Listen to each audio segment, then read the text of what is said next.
Shalom jemaat Tuhan, selamat pagi, tetap bersukacita dan bersyukur kepada Tuhan. Kita terus sedang membangun sebuah pilar yang sangat penting, yaitu pengenalan akan Allah. Dan kita tahu bahwa umat Tuhan binasa bukan karena kurang doa atau kurang urapan, tetapi karena kurang mengenal Allah. Karena itu kita sudah belajar bahwa butuh pewahyuan. Tidak salah kita belajar banyak membaca buku, tetapi tanpa pewahyuan kita nggak mungkin bisa memahami Allah dengan benar. Kita telah belajar juga bahwa selain pewahyuan, kita butuh pembelajaran firman Tuhan, disiplin rohani dalam doa dan firman, menyelidiki Alkitab. Kita perlu kehidupan yang benar, karena mustahil Tuhan menyatakan dirinya tanpa kita sepadan sesuai dengan apa yang Tuhan mau. Dan saya ingin mendalami poin yang kelima, bahwa salah satu kunci untuk kita bisa bertumbuh di dalam pengenalan akan Allah adalah kita perlu hidup di dalam komunitas, dalam hubungan.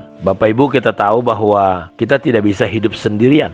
Kalau kita ingin bertumbuh mengenal Allah, kita perlu berada di dalam komunitas. Kita tahu bahwa hari-hari terakhir ini menjelang kedatangan Tuhan yang makin dekat, ada dua hal atau ada dua kelompok orang. Yang pertama, mereka justru meninggalkan komunitas. Hubungan yang harusnya dibangun dalam ibadah, dalam kebenaran. Karena kita perlu masuk di dalam kelompok kecil, atau kita menyebutnya gereja rumah atau kelompok sel atau kelompok kecil, di mana orang perlu membangun hubungan satu dengan yang lain karena Allah berada dalam hubungan. Tetapi justru di hari-hari terakhir, Alkitab mengatakan ada orang-orang yang dengan sengaja meninggalkan, tidak memperdulikan yang namanya komunitas, hidup independen. Dan mereka terkadang berpikir bahwa mereka tidak butuh orang lain, karena mereka berpikir bahwa hidup adalah apa yang mereka mau. Tetapi Alkitab bilang begini, bahwa ketika kita mengasihi Tuhan, mencintai Tuhan, ekspresi daripada kasih kita kepada Tuhan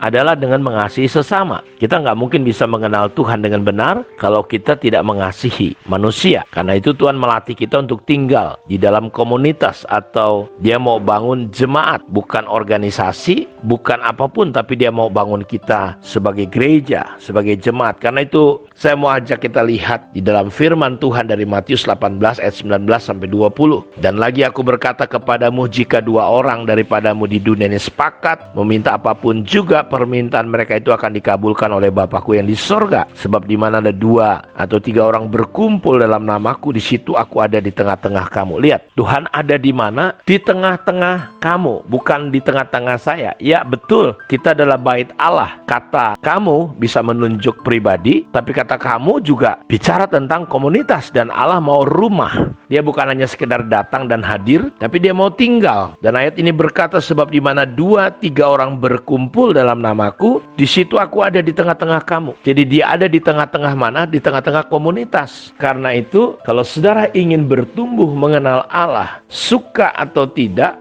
suka atau tidak suka, mau atau tidak mau, kita harus masuk dalam prinsip ini. Kalau kita ingin bertumbuh, semakin mengenal Allah. Ketika kita berada dalam komunitas, kita semakin memahami banyak hal tentang Allah. Ketika kita melihat orang lain dalam ketidaksempurnaannya, ketika kita melihat ada kesaksian, melihat hidup mereka, mendengar kesaksian mereka, itu yang membuat kita semakin sedikit demi sedikit memahami Allah dengan benar. Karena itu saya mau dorong Bapak Ibu bahwa kita bukan hanya tahu prinsipnya, tapi kita harus hidupi dan masuk. Bahkan ayat ini berkata, ketika kita berada dalam komunitas, apa yang kita minta, kita ikat, kita lepas di dunia, akan terikat dan terlepas ketika kita komunitas-komunitas ini sepakat. Dalam Kolose 3 ayat 16, hendaklah perkataan Kristus diam dengan segala kekayaan di antara kamu. Kembali dikatakan di antara kamu, sehingga kamu dengan segala hikmat mengajar dan menegur seorang akan yang lain sambil menyanyikan mazmur dan puji-pujian dan nyanyian rohani, kamu mengucap syukur kepada Allah di dalam hatimu. Jadi hendaklah perkataan Kristus diam, di mana? Dengan segala kekayaannya di antara kamu. Ketika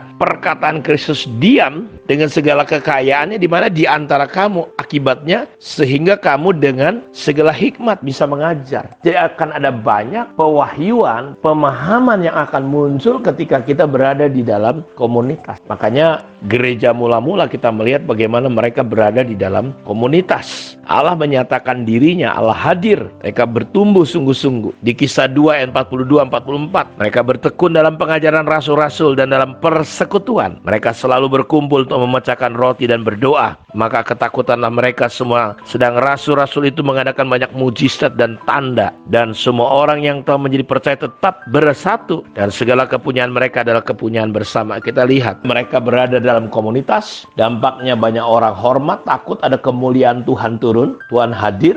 Karena Allah berada dalam hubungan. Karena itu pada kesempatan ketika kita belajar prinsip pengenalan akan Allah, salah satunya adalah kita hidup di dalam komunitas. Dan kita lihat contohnya gereja mula-mula. Bahkan di pasal 4, di pasal 5 kalau saudara baca di Kisah Rasul, bagaimana mereka, orang-orang yang telah percaya mereka sehati, sejiwa. Tidak seorang pun yang berkata bahwa sesuatu dari kepunyaannya adalah miliknya sendiri. Tetapi segala sesuatu adalah kepunyaan mereka bersama. Dan dengan kuasa yang besar rasul-rasul memberi kesaksian tentang kebangkitan Tuhan Yesus. Dan mereka semua hidup dalam kasih karunia yang melimpah-limpah. Jadi begitu dahsyat sekali kita lihat. Saya berdoa biar kiranya pengenalan Allah turun atas hidup kita ketika kita melakukan prinsip yang kelima, yaitu hidup di dalam kelompok sel, hidup dalam gereja rumah, hidup dalam komunitas, hidup dalam hubungan. Karena itu jangan biarkan hubungan kita menjadi rusak satu dengan yang lain. Hari ini kita sedang terjebak, orang hidup secara teknologi, bukan ibadah tapi nonton ibadah. Saya mau beritahu bahwa saudara boleh bangga dengan mendengarkan banyak pengkhotbah-pengkhotbah hebat, tetapi ketika mungkin ada bencana, ada aniaya, ada berbagai hal terjadi, saya beritahu kalau kita nggak punya komunitas,